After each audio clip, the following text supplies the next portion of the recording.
this is Tim from Your 6 Studios. Today in this video I'm going to show you how to fix the auto rotate on your Android phone. So if it's not working, we can just swipe down from the top right, and we can find auto rotate right here, and just make sure this is on. We can try turning it on and off, and once we have it turned on, we can go to the home screen here and just hold down on the home screen.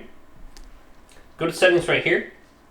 Scroll on down, and there should be an option right here to rotate to landscape mode. And we can try rotating it now and see if it rotates. And if it still doesn't rotate, we could try restarting our phone. So now that it rotated, I can just swipe down from the top right. There should be an option for power right here. And just simply go to restart. So just make sure you have those two settings enabled.